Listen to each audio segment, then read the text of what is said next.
Hello and welcome back to Echoes of the Wandering Inn, where the leveling never stops. I am Geoff Lalonde. And I am Paul Morris. And today we are jumping right into Chapter 8. Chapter 8 we're going to call, Are You Smarter Than a Goblin? Maybe not. Probably not. I mean, it's questionable at best.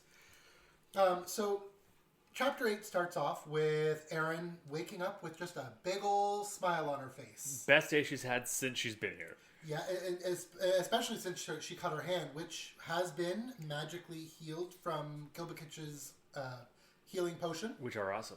Which, as Erin says, healing potions are awesome. But you know what also Erin needs? Food. Erin does need food. And so because she needs food, she decides that she wants to go and get more blue fruit. Big surprise. But she wants to carry them in more than just her hands. Yeah, so she decides to take advantage of the brand new skill that she got, basic crafting. And she is able... I think this is one of the more fascinating things of this series. That we a little bit more later, but it's a little bit of a spoiler. But how Erin is able to make the basket just by looking at it. But they did specifically say she had to focus on it. It didn't do it for her, but it kind of connected the dots in her mind. Yeah, I want to read something here from the book, just a little excerpt, if you will. She says, "Yet as she stared at the grass, something in Erin's head lit up. She frowned suddenly. She hunkered down, started picking up the longer clumps of grass and testing their durability, and started tying knots with the knife. Knots? Erin knew the most basic, weakest knots, where you folded two sides of string over each other shoelace style, but she couldn't tie that unless she had a shoe. Yet suddenly she was weaving together the grass in ways that she had not thought of. But now that she was doing it, it was obvious. If you had two pieces of fabric, string, or grass, you could, of course, tie them together to form a net. And that would be the base of your basket."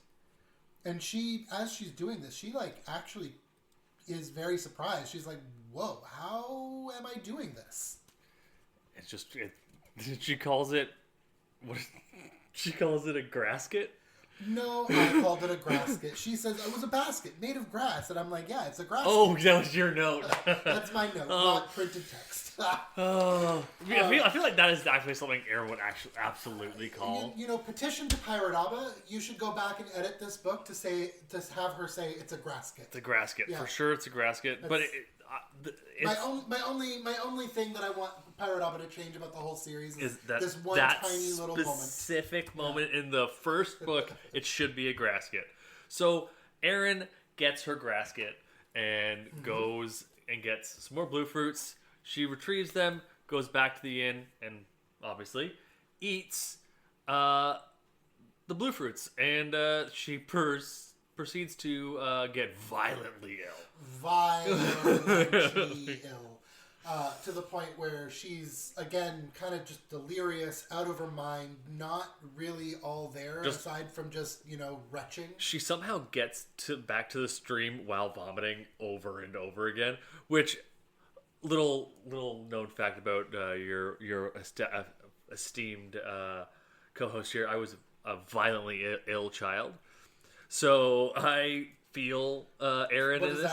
What does that mean? You're throwing punches and kicks while you're throwing up? Yes, that's absolutely what it means. Right. But I threw up a lot, so I can understand where Erin is coming from, where she's just wandering around trying to find something while she's puking, and she gets to the stream where she vomits more.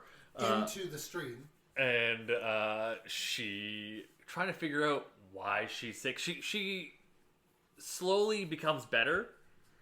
But something that really throws her off is that while she's throwing up in the stream, those same fish that she previously got very, very sick from her hand being cut, start to die after eating her vomit, which, thinking about that is Please don't. Because at first she thought maybe she's dying from the plague that killed the Yeah. kid, but that was more oozy. More oozy. And so she's like trying to think, did I poison myself with the food I made? It's like, and she thinks either was it spaghetti, was it the blue fruit? Yeah. And so it turns out that her one secure food source is actually Poisonous.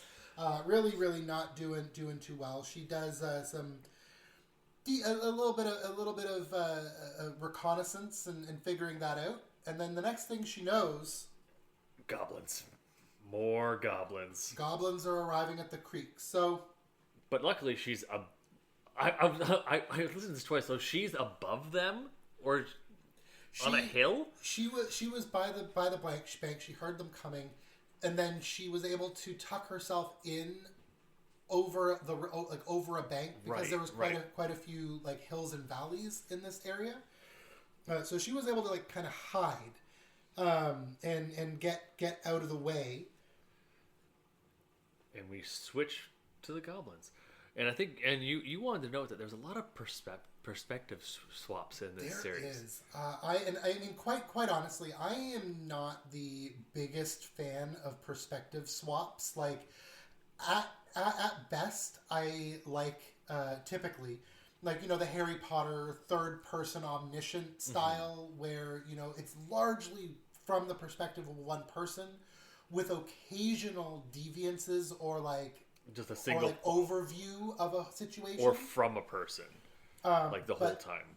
This book series, I'm pretty sure in the first 5 books there's over 1,000 named characters that recur throughout the rest of the series. Yeah, it's wild. Like Pirate Abba, they are a master of introducing characters that you immediately love and want to follow.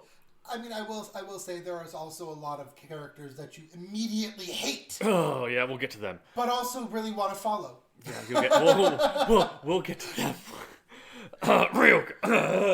Sorry, you didn't hear me say anything. But anyways, it switches back to going to the perspective of the littlest goblin, who is being treated like absolute garbage. And she is being forced to carry water. Being forced to carry water and a basket of blue fruits. So it's not a great time for her. Not a great time to be the littlest I don't goblin. know if it happens yet, but is there a shift to Erin at some point? There is in a little while. Yeah, okay. We'll get to that. While the goblins are sort of setting up at the riverbank to get water, they find that they have 1, 2, 3... 4 baskets? 4 baskets for blue fruits? That doesn't make sense. There's not that many goblins. And it doesn't, and it really didn't make sense. And like it was very fascinating because let's be honest, goblins are not necessarily known for being the smartest, sharpest tools in the shed. Yeah, but it definitely shows that this littlest goblin is curious. That's a good way to put it. Curious, because they don't outwardly say that she's like a genius or like smarter than the other ones. She is more curious and like thinks outside of what a goblin typically does, where it's like food, killing people. She wants to explore, but like she wants to find out more stuff. Yeah. Now, upon finding this 4th basket, one of the goblins in this troop of 6 actually has the detect poison skill, so we learn. Yes. And so she starts going through this 4th basket that was noted to be made very well. Very well. Because the other 3 baskets were made very haphazardly. Goblins that have that skill make it like quick and easy. Yeah, think of it as the Temu version of baskets, as opposed to like handmade artisan version. They are made with the intent that they will break, like planned obsolescence style. Well, iPhones. Yeah. And so some of the fruits that this goblin with detect poison is like, hey, these are poisonous fruits. Who was the dummy that picked these? Who's the dumb goblin? No, fair enough. Who is the dumb goblin that picked these? And... Uh-oh. I lost my place. Here we go. I'm back. But the cool thing is that the goblins, they don't really speak. They kind of grunt, gesture, point. They have almost like we shift to Erin up here. We've shifted Erin down there. Yeah, so this is the first time we've seen goblins like communicate. Yes. Like other than like the tribe leader like saying do this, like even though they don't actually speak, they're talking to each other, like through sign language and like poking. Yeah, lots of poking. So much poking. In more ways than one. Not yet. Now, they're the goblin with detect poison. She's throwing all these poisonous blue fruits away, and the littlest goblin is like, "What are you doing that for?" And upon like actually sitting down and looking at the rejected blue fruits, she does figure out like, "Hey, these are actually poison," and figures out why. And goblins have the best descriptions for ways of dying. It's probably one of the best aspects of this whole series. Like, we'll get into it. There's lots more, but this is one of my favorites. So, where is it? Bad stomach screaming, foaming mouth death. And as opposed to, which was one of the worst ways to go, even worse than spider death. No, actually, spider death still seemed worse, but both hurt a lot. And it what type of death? And I'm going to go ahead and say again, I know I've said this in past episodes, but like the way Pirate Abba is able to like really hone in on what a distinct race of people do and how they communicate and like their own hierarchy within themselves is expertly done. Because if you have a group of a group of drakes and a group of Antinium and a group of goblins, they all like it is without saying what race they are, it is apparent what race they are just by how they communicate with each other and like the way that they speak, the inflections of how they speak. Like it is immediately obvious. Like it immediately obvious, and then it's all while it is Pirate Abba's writing, like their social hierarchies, their intricacies. It's also Andrea Parsnow's narration. Delivery, yeah. So, like I would say, there are people probably even listening to this podcast who read it. But Andrea Parsnow, you immediately know what race is speaking when she talks. Like immediately. She has a Antinium voice. She has a Drake voice. She has a human voice. She, I would say, even has a goblin voice. Like, but even more specifically, she can individualizes each character. Which is, I mean, again, with over 1,000 characters in the first 5 books, like that is expert. Masterclass. Yeah. So we switch then after the littlest goblin identifies what exactly is the matter with these blue fruits. We split back to Erin, who is like really ready to just Ralph again. Yep, she's not feeling good. She's just not feeling good, but she needs to be quiet while the goblins are here, because let's be honest, in her present condition, she's not running away fast enough. Nope. But she does watch the goblins. And also realizes it's the same goblins. It's the same goblins. She notices like the markings on the one goblin that she slapped in the face. But the goblins end up finally leaving. She ends up then sitting by the waterside, creating another new basket because the goblins did take hers. And then she goes and decides to play a game of Spot the Differences, where she sits down and spends 20, 30 minutes identifying and figuring out exactly why the goblins rejected some over others. But she had to go back to get more blue fruits, because she knows that these ones are poison, but she doesn't know if these are poison, so she has to like figure out which is which. And it's like, these are definitely going to kill me. These ones maybe kill me. And she goes by, like, tossing it in the river. Does this kill the fish? Does this...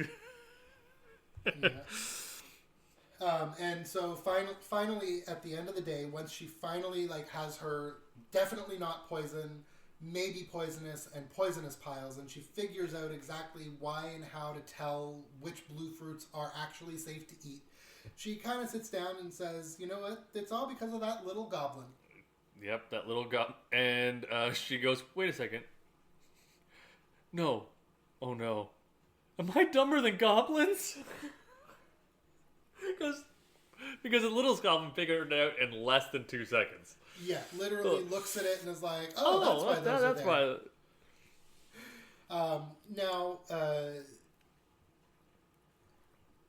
and now Erin goes back to the inn to go without her basket, because the goblin stole her basket.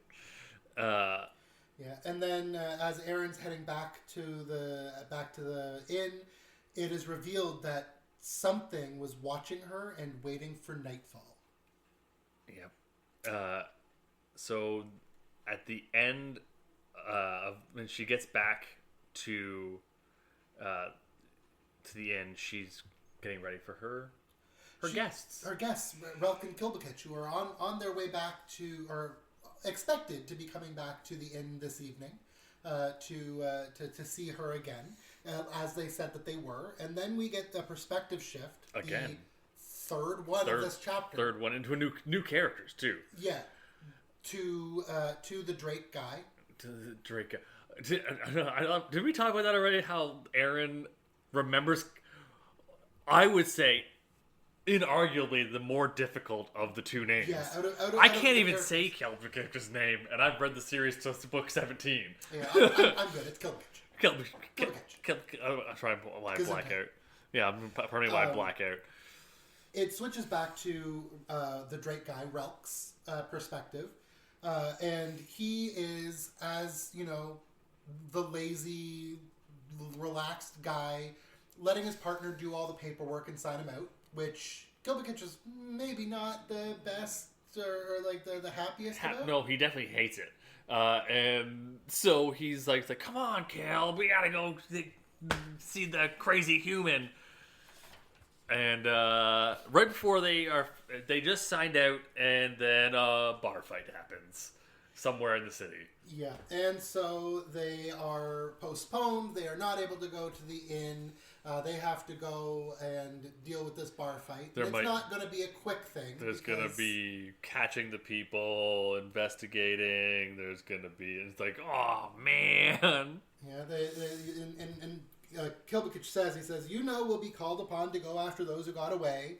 And there's damage assessment, guard detail, investigating any burglaries during the violence. But do not fret, the human will not be going anywhere.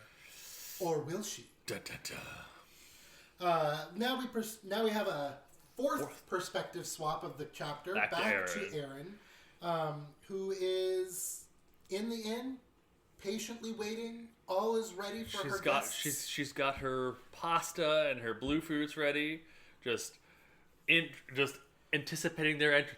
And then she passes out. Does she pass out? She does. Yeah, her eyes droop. Right. And then she woke with a start at the. And Erin has another guest. Yeah, she starts making her way to the front door, and she notes that it's frosty. Very cold. That the air is very cold, chilly, frosty. That the door's handle was covered in a thin layer of ice. And then there's another bang at the door, and she's like, "Who's there?" And in literally, Andrea Parsino put on the creepiest voice for this. Like, I swear I had goosebumps. It's listening like to you're this. like, oh, that's I don't like that. It's like, what was the exact? What was it? A visitor. A visitor. It's like, oh, okay, that's not Ralk. No, it's not. And then it just gets to be like super freaking creepy. Like using 10-cent words, being like just very demanding and threatening. And so Erin's like, I need to get. Where's the knives? Where's everything? She goes to find her weapons, and then realizes she didn't lock the door.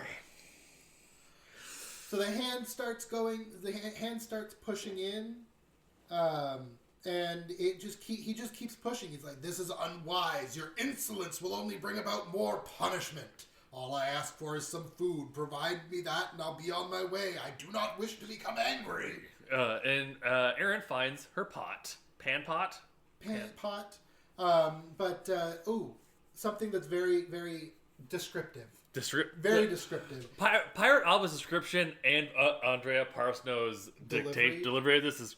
So it says, the skeletal creature reached its hand through the doorway. Something dark dripped down out of its bones. It splashed against the wood and vanished. Its face wasn't a human skeleton. It was a mask of elongated bone as long as Erin's torso. 2 jagged nostrils revealed something wet and fleshy, moving in time to the voice behind the bone, and it smelled like decay, like worms rotting in an unmarked grave. Gross. Probably like gag. Not ideal. But instead of actually being, scared and terrified and running away, what does she do? She does what she always does. No. And then she yeets a pot at this large skeletonized creature. And right before, I would like to point this out. Mm-hmm. She goes no, and then the creature goes no. Very, very confused about being denied. And speaking about being denied, I think that's where we are going to end this episode. Because we've been talking for 22 minutes. 22 minutes. On a chapter that we thought was going to be really quick. It turns out not to be the case. Nope, not when we ramble. Also, just because we're re-recording, sorry if Geoff was... break the immersion. Ooh. Pardon us if Geoff may have been sounding like he was on the other side of the room. The mic was not close enough to the both of us. But that's the chapter 7. And until next time, I'm Keep Paul. Leveling. And almost. Right, yeah, that's right. I fucked it up. How do you... You screwed it up! My name is Paul Morris. I'm Geoff Lalonde. Keep leveling.